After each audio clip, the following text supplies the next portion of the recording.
மாண்புமிகு சட்டமன்ற தலைவர் அவர்களே, ஆளுநர் உரையின் மீது ஒரு சில வார்த்தைகள் சொல்வதற்கு அனுமதி கொடுத்தமைக்கு நன்றி தெரிவித்துக் கொள்கிறேன். நம் மாநிலத்தில் நாம் உணவு உற்பத்தியில் தன்னிறைவு பெற்றுள்ளோம் என்ற கருத்து ஆளுநர் உரையில் காணப்படுகிறது. இந்த தருணத்தில் வேளாண்மையை பற்றி நான் ஒரு சில கருத்துக்களை சொல்ல விரும்புகிறேன். உற்பத்தியை பெருக்குவதில் தமிழ்நாட்டிலுள்ள விவசாயிகள் மிகவும் திறமை படைத்தவர்கள் என்று சொன்னால் அது மிகையாகாது. அந்த அளவுக்கு அவர்கள் விவசாய பணியில் முழுமையாக ஈடுபட்டிருக்கிறார்கள். அவர்களுக்கு அரசு எல்லா வகையிலும் ஊக்கம் அளிக்க வேண்டும்.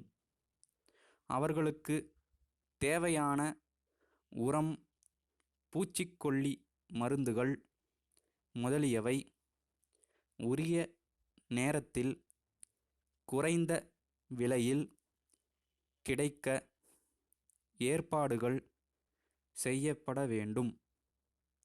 மேலும் விவசாயிகள் உற்பத்தி செய்யும் விளைபொருட்களுக்கு உரிய விலைகள் கிடைக்கவும் வழிவகைகள் செய்யப்பட வேண்டும். கல்வி வளர்ச்சிக்காக நமது அரசு ஒவ்வொரு ஆண்டும் பல கோடி ரூபாய்களை செலவு செய்து வருகிறது. தற்போது ஆரம்பப்பள்ளி இல்லாத கிராமமே நம் மாநிலத்தில் இல்லை என்றே சொல்லலாம். ஆனால் ஒரு சில கிராமங்களில் உள்ள பள்ளிகள் போதுமான இடவசதியின்றி இயங்கிக் கொண்டிருக்கின்றன. நகர்ப்புறங்களிலுள்ள பள்ளிகளோடு ஒப்பிடும்போது கிராமப்புறங்களிலுள்ள உயர்நிலைப் பள்ளிகள் கூட ஓரளவு வசதி குறைவுடனேயே செயல்பட்டு கொண்டு வருகின்றன. ஆகவே பள்ளிகளில் வசதிகளை பெருக்குவதற்கும் கல்வியின் தரத்தை உயர்த்துவதற்கும் அரசு தன்னுடைய திட்டங்களில் முதலிடம் தர வேண்டும். நகர்ப்புறங்களில் வேலைவாய்ப்பை தேடி வருவோரின் தொகை நாளுக்கு நாள் அதிகரித்து கொண்டே வருகிறது.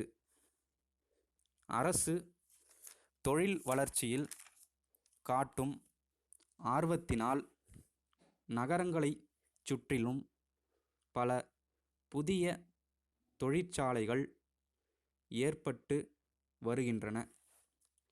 இதனால் நகரங்களில் மிகுந்த மக்கள் பெருக்கம் ஏற்பட வாய்ப்பு இருக்கிறது. ஆகவே நகரங்களில் வாழும் மக்களுக்கு தேவையான குடியிருப்பு வசதி, சுகாதார வசதிகள் ஆகியவற்றை செய்து கொடுப்பதில் அரசு கண்ணுங்கருத்துமாக இருக்க வேண்டும்.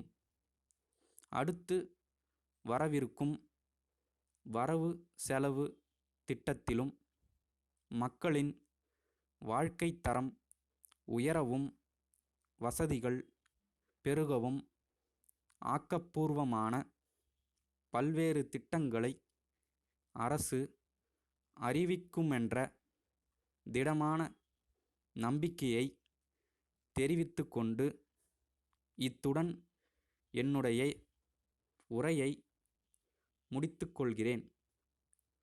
சென்னை காந்தி நகரிலுள்ள பாலாஜி நிறுவனத்தார், சேலம் அரசு ஊழியர் வீடு கட்டும் கூட்டுறவுச் சங்கத்தின் செயலாளருக்கு எழுதிய கடிதம்.